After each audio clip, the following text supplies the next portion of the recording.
రూపా. ప్రేక్షకులందరికీ వైకుంఠ ఏకాదశి శుభాకాంక్షలు.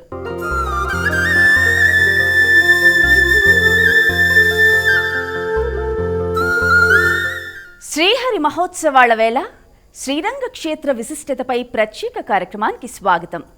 ముక్కోటి ఏకాదశి వచ్చిందంటే శ్రీమన్నారాయణుడి ఉత్తరద్వార దర్శనంతో ఊరువాడ భూలోక వైకుంఠపురాలుగా భాసిల్లుతాయి. వైష్ణవ క్షేత్రాలన్నీ ఉత్సవ సంరంభంతో కళకళ్లాడుతాయి. మరి వైకుంఠ ఏకాదశికి పెట్టింది పేరైన శ్రీరంగ క్షేత్రం గురించి ప్రత్యేకంగా చెప్పాలా? స్వర్గద్వారం గుండా ఆ రంగనాథుణ్ణి దర్శించేందుకు దేశ నలుమూలల నుంచి లక్షలాదిగా భక్తులు తరలివస్తూ ఉంటారు. మాటల కందని అనుభూతిని పంచే అటువంటి అద్భుత దృశ్యాన్ని భక్తి టీవీ శ్రీరంగం క్షేత్ర వైభవాన్ని మీకందించే ప్రత్యేక కార్యక్రమమే ఇది. మరి రంగనాథ స్వామివారి సేవలో మనము తరిద్దా రండి.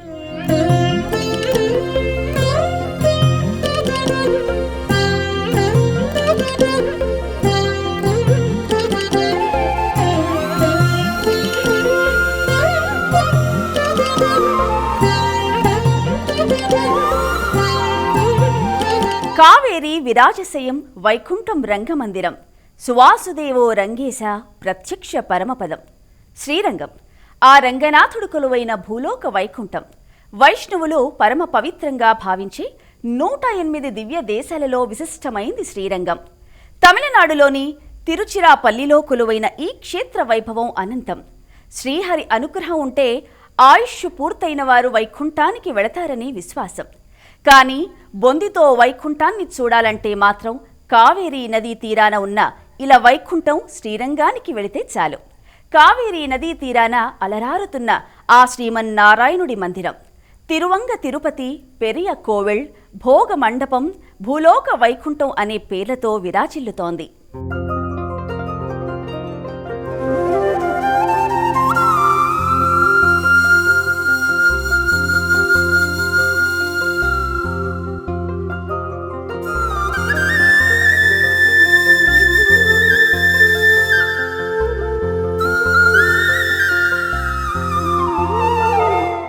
ఆనందరూపే నిజబోధరూపే బ్రహ్మస్వరూపే శృతిమూర్తిరూపే శశాంకరూపే రమణీయరూపే శ్రీరంగరూపే రమతాం మనోమే. ఇదిగో శ్రీరంగం, ఇదే భూలోక వైకుంఠం. ప్రపంచంలోనే నిత్య పూజలందుకునే అతిపెద్ద దేవాలయం. వైకుంఠంలో పాలకడలిపై శేషతల్పంపై శయనముద్రలో శ్రీమన్నారాయణుడు ఏ విధంగా దర్శనమిస్తాడో అచ్చం అలాగే గర్భాలయంలో శ్రీరంగ మూలమూర్తి కూడా కొలువై ఉన్నాడు. అందుకే ఇలా వైకుంఠంగా భాసిల్లుతోంది ఈ శ్రీరంగ క్షేత్రం. 156 ఎకరాల విస్తీర్ణంలో ఉన్న ఈ పుణ్యధామాన్ని దర్శిస్తున్నామంటే అది జన్మజన్మల పుణ్యఫలం. ఇక్కడి అణువణువు సర్వం విష్ణుమయం.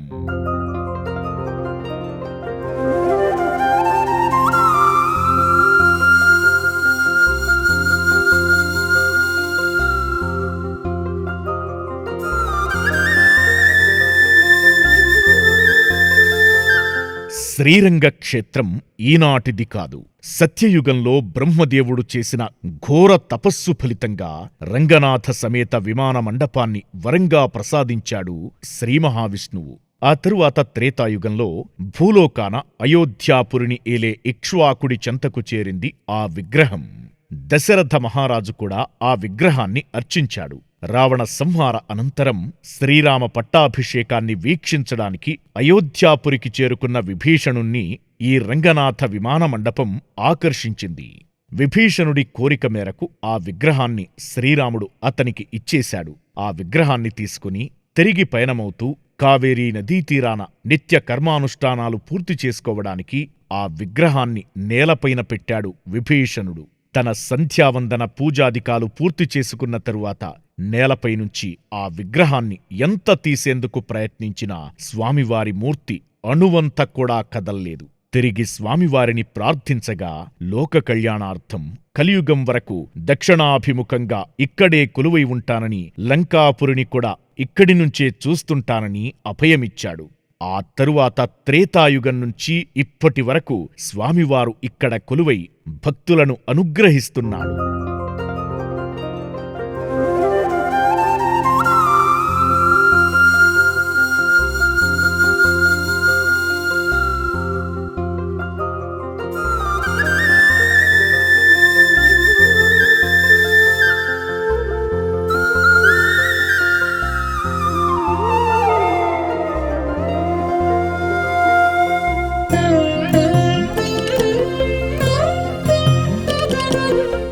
నూట 56 ఎకరాల విస్తీర్ణం, 21 గోపురాలు, 39 మండపాలు, 81 ఉపాలయాలు, 9 దివ్య తీర్థాలు, 7 ప్రాకారాలు.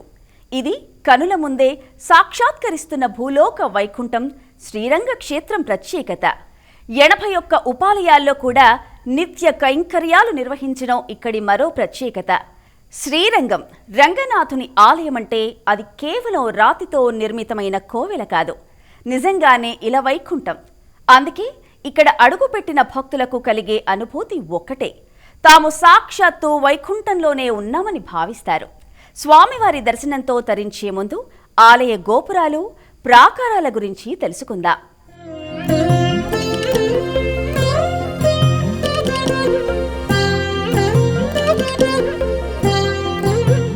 కాంబోడియాలోని అంకోర్వాట్ దేవాలయ సముదాయం గురించి మీరు వినే ఉంటారు.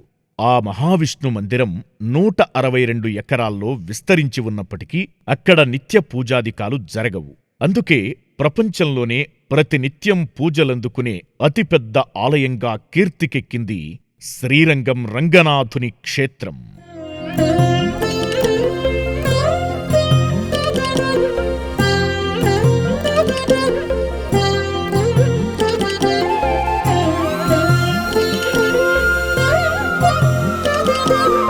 మనం శ్రీరంగంలో అడుగిడగానే కనిపించే తొలి గోపురం రాజగోపురం.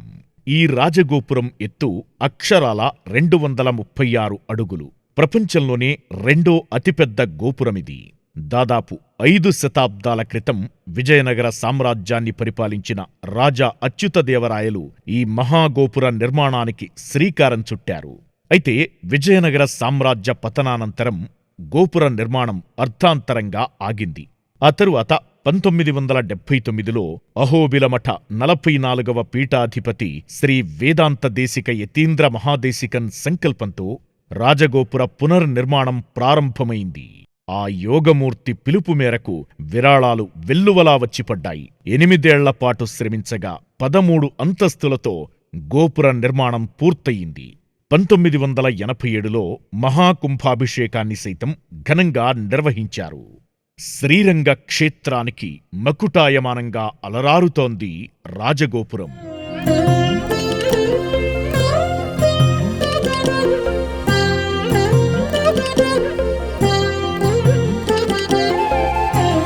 ఇదిగో ఈ తెలుపు రంగు గోపురాన్ని వెள்ளై గోపురం అని పిలుస్తారు. దీని ఎత్తు 144 అడుగులు. వెள்ளై అమ్మన్ అనే నర్తకి జ్ఞాపకార్థం ఈ గోపురానికి ఆ పేరు పెట్టారు. ఆలయాన్ని దోచుకునేందుకు ప్రయత్నించిన ఓ ముస్లిం పాలకుడిని సంపద ఎక్కడుందో చూపిస్తాను రమ్మంటూ గోపురంపైకి తీసుకెళ్ళింది వెள்ளై అమ్మన్. స్వామివారి బంగారు గోపురం చూపిస్తూ వాడిని గోపురంపైనుంచి తోసి చంపేసింది. ఆ తరువాత ఆమె కూడా దూకి ఆత్మహత్య చేసుకుంది. ఆమె భక్తి తత్పరతకు ప్రతీకగా ఈ గోపురాన్ని ఇప్పటికీ వెள்ளై గోపురమనే పిలుస్తారు.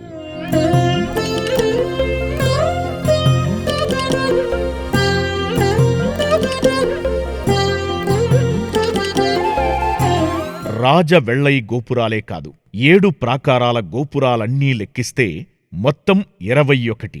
ప్రతి గోపురంలోనూ అద్భుతమైన శిల్పకళ కట్టిపడేస్తుంది. ఇక్కడి 7 ప్రాకారాలకు ఎంతో ప్రత్యేకత ఉంది. ఒక్కో ప్రాకారాన్ని ఒక్కో లోకంగా వ్యవహరిస్తారు. శ్రీరంగనాథుడి మూలవిరాట్టు కొలువైన మొదటి ప్రాకారాన్ని సత్యలోకంగా, ఆ తరువాత వరుస క్రమంలో రెండో ప్రాకారాన్ని తపోలోకంగా, 3వ ప్రాకారాన్ని జనలోకంగా, 4వ ప్రాకారాన్ని మహర్లోకంగా, 5వ ప్రాకారాన్ని సువర్లోకంగా, 6వ ప్రాకారాన్ని భువర్లోకంగా, 7వ ప్రాకారాన్ని భూలోకంగా వ్యవహరిస్తారు. అందుకే శ్రీరంగాన్ని వైకుంఠానికే కాదు సమస్త విశ్వానికి ప్రతీకగా చెబుతారు.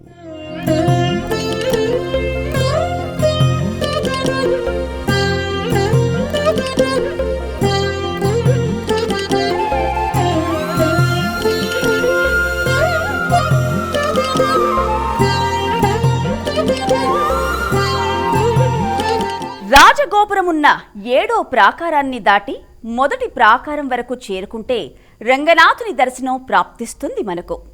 ఈ 7 ప్రాకారాల్లో రంగనాథుని హృదయ దేవీరి రంగనాయకి అమ్మవారి ఆలయంతో పాటు రామానుజుల సమాధి మందిరం, ప్రసిద్ధమైన మండపాలన్నీ 5వ ప్రాకారంలో ఉంటాయి. 4వ ప్రాకారంలో సూర్యచంద్ర పుష్కరుణులు, 3వ ప్రాకారంలో వైకుంఠ ఏకాదశ ఉత్సవాల్లో మాత్రమే తెరిచే స్వర్గద్వారం ఉంటాయి. ప్రతి ప్రాకారంలోనూ అనేకనేక దేవతామూర్తులు, విశిష్టమైన మండపాలు, ఉపాలయాలు అనేకం దర్శనమిస్తాయి. శ్రీరంగం మొత్తం ఆలయాన్ని చుట్టి రావాలంటే ఒక్కరోజంతా సరిపోదు.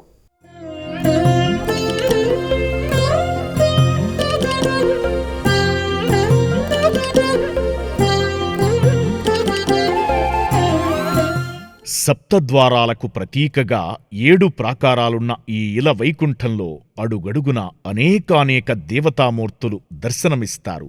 విష్ణుమూర్తే అనేక రూపాల్లో కొలువుదీరి ఉంటాడు. అరుదైనటువంటి హయగ్రీవుడు, వరాహమూర్తితో పాటు నృసింహ, శ్రీరామ, శ్రీకృష్ణ సన్నిధులు కూడా ఇక్కడ ఉన్నాయి. విష్ణు అవతారుడైన ధన్వంతరికి కూడా ప్రత్యేకమైన ఉపాలయం ఉందిక్కడ.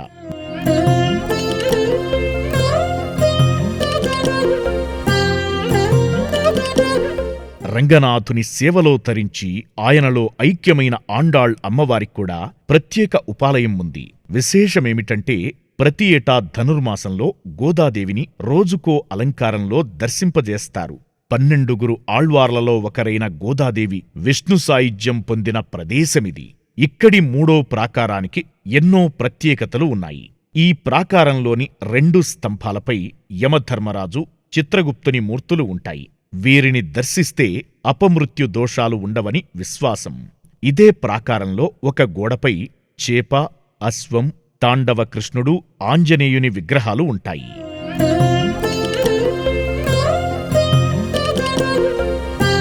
శ్రీరంగానికి వెళ్లేవారు స్వామివారి కంటే ముందుగా అమ్మవారినే దర్శిస్తారు. మనకు ఏదైనా కోరిక నెరవేరాలంటే స్వామివారికి బదులుగా ఇక్కడి అమ్మవారికి చెప్పుకుంటే ఆ తల్లే స్వామిని ఒప్పించి అనుగ్రహింపచేస్తుందని ప్రతీతి. ఈ క్షేత్ర అధిష్టాన దేవత శ్రీరంగనాయకి. అమ్మవారి సన్నిధి 3వ ప్రాకారంలో ఉంటుంది. అమ్మవారికి పడతాండ పత్ని అనే మరో పేరు కూడా ఉంది. పడతాండ పత్ని అంటే గడప దాటని ఇల్లాలు అని అర్థం. మనం ఏ క్షేత్రంలోనైనా అనేక సందర్భాల్లో స్వామి అమ్మవార్లు కలిసి ఊరేగడం చూస్తూ ఉంటాం. కానీ శ్రీరంగంలో మాత్రం అలా ఉండదు. ఆ విశేషాలేంటో ఒక్కసారి తెలుసుకుందాం.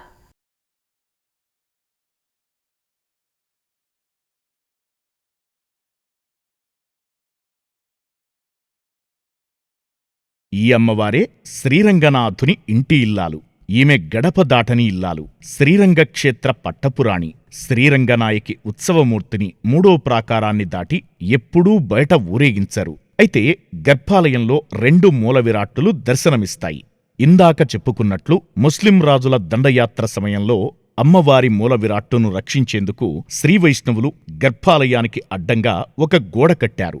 దండయాత్ర తరువాత అసలైన మూలమూర్తి ఛిద్రమైందని భావించి మరో విగ్రహాన్ని ప్రతిష్ఠించారు. తరువాతి కాలంలో గర్భాలయంలో కట్టిన గోడ శిథిలం కావడంతో అసలైన మూలమూర్తి బయటపడింది. అయినప్పటికీ నాటినుంచి 2 విగ్రహాలను మూల విరాట్టులుగానే పూజిస్తున్నారు. ముస్లిం రాజుల దాడి సమయంలో అమ్మవారి ఉత్సవమూర్తిని కూడా ప్రాంగణంలోని బిల్వవృక్షం కింద దాచిపెట్టారు. ఆ విగ్రహం కూడా శతాబ్దాల తరువాత అమ్మవారి అనుగ్రహంతో బయటపడింది.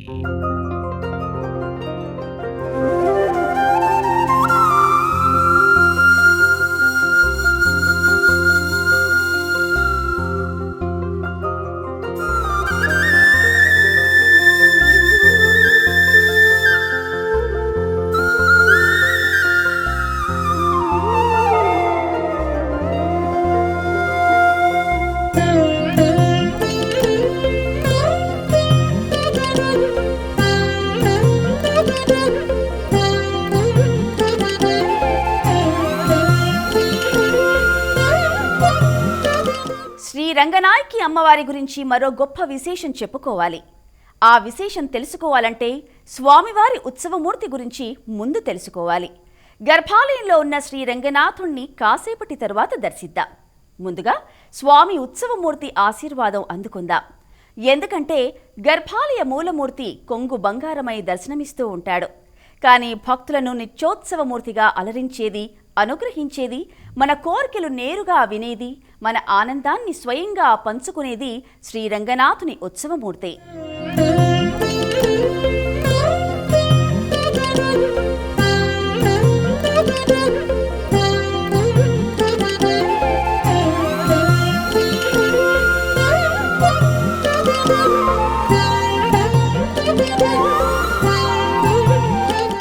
నంపెరుమాళ్ ఈయనే శ్రీరంగనాథుని ప్రతిరూపం, యుగయుగాల నాటి దివ్యమంగళ విగ్రహం.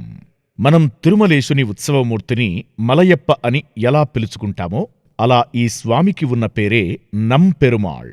నంపెరుమాళ్ అంటే ప్రియమైన స్వామి, బంగారు స్వామి అని. ముస్లిం దండయాత్రల సమయంలో ఈ ఉత్సవమూర్తిని కొంతకాలం తిరుమలేశుని సన్నిధిలో భద్రపరిచారు.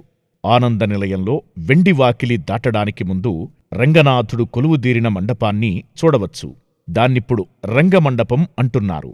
మూలమూర్తి తరపున నంపెరుమాళ్కి అనేకానేక పూజలు, భోగాలు నిర్వహిస్తారు.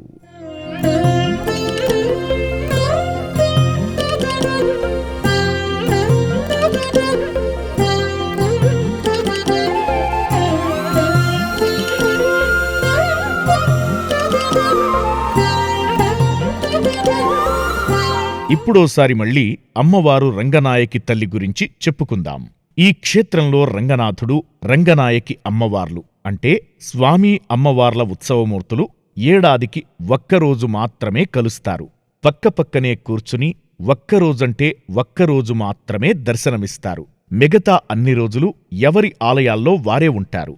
ప్రతి ఏటా పాల్గుణమాసంలో పూర్ణిమకు అటూ ఇటూగా పూర్వ ఫల్గుణీ నక్షత్రం ఉన్న సమయంలో నంపెరుమాళ్ స్వామి స్వయంగా అమ్మవారి సన్నిధికి విచ్చేసి భక్తులను అనుగ్రహిస్తాడు.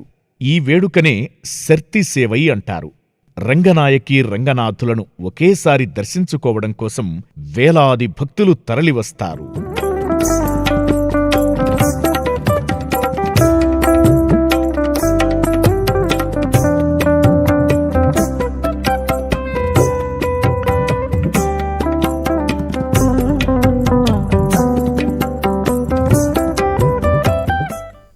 ఐతిహ్యం ప్రకారం ఈ భువిపై 3 శ్రీరంగాలు ఉన్నాయి. వాటిని ఆదిరంగ, మధ్యరంగ, అంత్యరంగ క్షేత్రాలుగా వ్యవహరిస్తారు.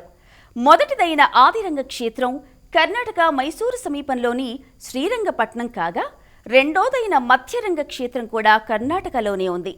ఇక మూడోదైన శ్రీరంగమే అంత్యరంగ క్షేత్రం. ప్రపంచ ప్రసిద్ధిగాంచిన ఈ క్షేత్రానికి వేలాదిగా భక్తులు తరలివస్తూ ఉంటారు. ఈ శ్రీరంగ క్షేత్రంలో కొలువైన ఆ రంగనాథుడి దర్శనం సర్వపాపహరణం, జన్మ జన్మల పుణ్యఫలం.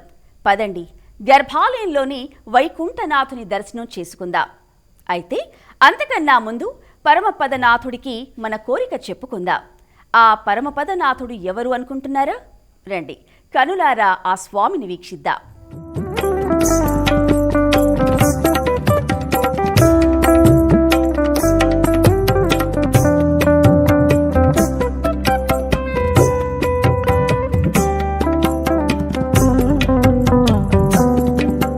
గర్భాలయ ఇల వైకుంఠపతి దర్శనంతో సమానమైన స్వామికి ఛత్రంగా ఉన్న బంగారు శ్రీరంగ విమానాన్ని దర్శించండి. బంగారు విమానంపై ఉన్న ఈ దివ్యమూర్తే పరమపాదనాథుడు. తిరుమల ఆనంద నిలయంపై విమాన వెంకటేశ్వరుణ్ణి దర్శిస్తే ఎంతటి పుణ్యమో ఈ పరమపదనాథుణ్ణి దర్శించినా అంతటి పుణ్యం. రంగ విమానానికి మిగతా 3 వైపులా అనంతుడు, గోవిందుడు, కృష్ణుడు దర్శనమిస్తారు.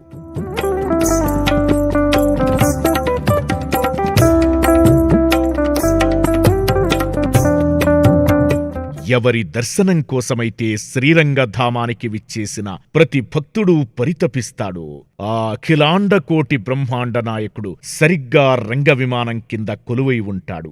స్వామివారు స్వయంభూమూర్తి 21 అడుగుల పొడవుతో ఆదిశేషునిపై శయనించి భక్తులను అనుగ్రహిస్తుంటాడు. ఇతర క్షేత్రాలకు భిన్నంగా ఇక్కడ స్వామివారి నాభిలో బ్రహ్మదేవుడు గాని, పాదాల చెంత శ్రీదేవి భూదేవి అమ్మవార్లు కానీ ఉండరు. శేషతల్పంపై శయనించి ఉన్న శ్రీరంగనాథుని దర్శించిన వెంటనే సమస్త అభీష్టాలు నెరవేరతాయని ఐతిహ్యం. ఆ శ్రీరంగనాథుని దివ్యమంగళ రూపాన్ని మీరూ దర్శించండి.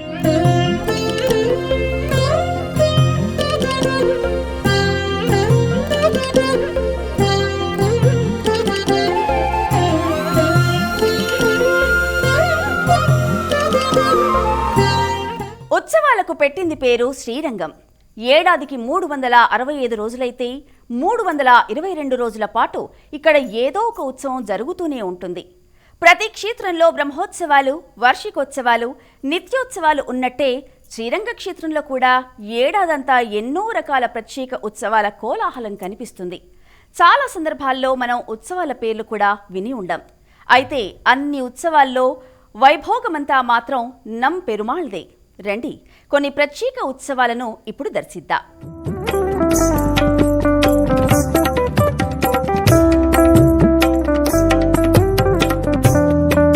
రంగనాథునికి ప్రతి ఏటా పాల్గొన మాసంలో వార్షిక బ్రహ్మోత్సవాలు నిర్వహిస్తారు.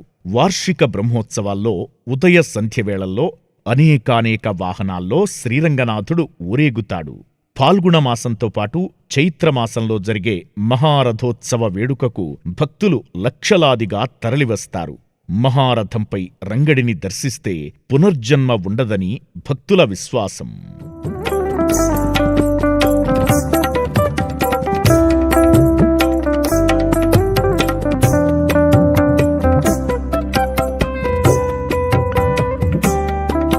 ఇక అన్నింటికంటే ప్రధానమైన ఉత్సవం గురించి ఇప్పుడు చెప్పుకుందాం.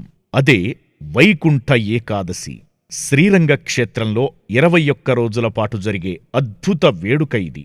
ఈ వేడుకను దర్శించడానికే దేశం నలుమూలల నుంచి లక్షలాది భక్తులు తరలివస్తారు. ధనుర్మాసంలో వచ్చే శుద్ధ ఏకాదశిని వైకుంఠ ఏకాదశిగా వ్యవహరిస్తారు. ఈ రోజుకు ముందు వచ్చే 10 రోజులను పగల్పత్తు అంటారు. అంటే 10 రోజులు అని అర్థం. ఈ 10 రోజుల పాటు స్వామివారి ఉత్సవమూర్తి నంపెరుమాళ్ను ఆలయ ప్రాకారాల్లో ఊరేగిస్తారు. వైకుంఠ ఏకాదశి ముందు రోజు స్వామిని మోహిని అవతారంలో అలంకరించి ఊరేగిస్తారు.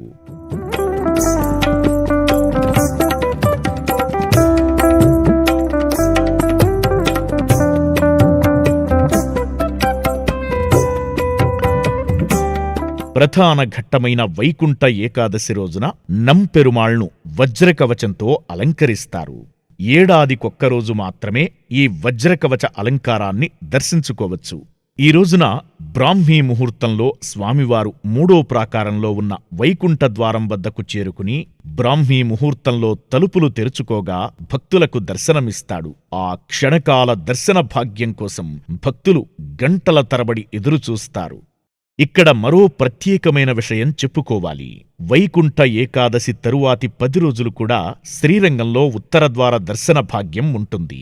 స్వామివారు ప్రతిరోజు ఉత్తరద్వారం గుండా భక్తులను అనుగ్రహిస్తారు. ఇలాంటి ప్రత్యేకత శ్రీరంగంలో మాత్రమే ఉంటుంది. చివరి రోజు వేడుకను నమ్మాళ్వార్ మోక్షఘట్టంతో ముగిస్తారు. అయితే ఈ వేడుకలన్నీ అరియర్లుగా పిలిచే అర్చకులే నిర్వహిస్తారు. తరతరాలుగా రంగనాథుని సేవలో ఉన్న అర్చకులకే అరియర్లని పేరు.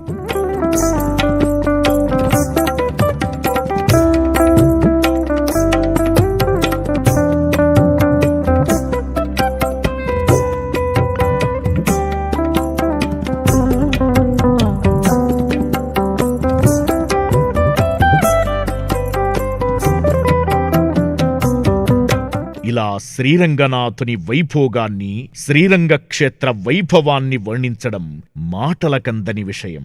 అందుకే శ్రీరంగంలో అడుగు పెట్టామంటే వైకుంఠంలో స్వయంగా విహరించినట్టే. ఆ రంగనాథుని దర్శించామంటే సాక్షాత్తు శ్రీ లక్ష్మీపతిని హృదయంలో నిలుపుకున్నట్టే. ఓం నమో నారాయణాయ.